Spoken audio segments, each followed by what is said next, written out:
সপ্তাহ ধরে এই কুমড়োটা নিয়ে আসছে, এক সপ্তাহ হয়ে গেছে। আমি বলতেছি একটু চিংড়ি মাছ এনে দাও, চিংড়ি মাছ দিয়ে কুমড়োতে রান্না করব। সেই চিংড়ি মাছ ভাই রে ভাই, এক সপ্তাহ ধরে বলে সে চিংড়ি মাছই পায় না। বিটারা চিংড়ি মাছ বেচা বন্ধ করে দিয়েছে। গলদা চিংড়ির সিজন নাই এখন, এখন সব বাগদা চিংড়ি। সবার ঘরে চিংড়ি মাছ আছে আর আমার ঘরে। তোমারে কতদিন বলছি এরকম পাকা কুমড়ো নিয়ে আসবে না? আর পাকা কুমড়ো তো মজা মিষ্টি। আমার কাছে কাঁচা কুমড়ো ভালো লাগে, আর এই পাকা কুমড়ো খেলে মনে হয় যে গ্যাস হয়। বুঝলা, প্রচুর পরিমাণ ভিটামিন এ এবং এটা খুব মিষ্টি কুমড়ো। আল্লাহ, কুমড়োটা তো খুব ভালো রে, তাই না? তো এ তো চিংড়ি মাছ দিয়ে রান্না করলে যে মজা লাগবে, ভাজলি এই কুমড়োকে ভাজি খায়। ভাজলে খুব মজা লাগবে, মিষ্টি কুমড়ো তো। তোমার সুবিধা মতো, তাই তো? ভর্তা খেতে পারে। আগে তুমি চুপ করো।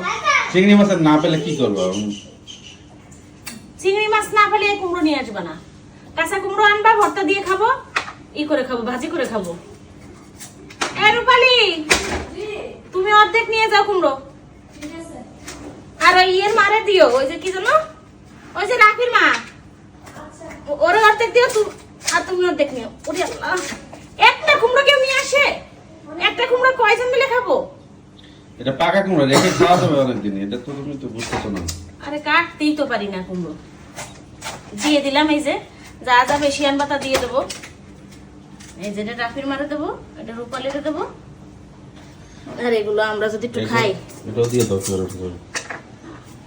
এত কুমড়ো কি করবো, নষ্ট হবে না? দিয়ে দেবো। না, পাকা কুমড়ো এখন নষ্ট হবে না। চুপ করো তুমি। ফ্রিজ রয়েছে কি জন্য? আরে এত কুমড়ো খেলে গ্যাস হয় না তো, এত আমার এমনি গ্যাস্ট্রিক সমস্যা।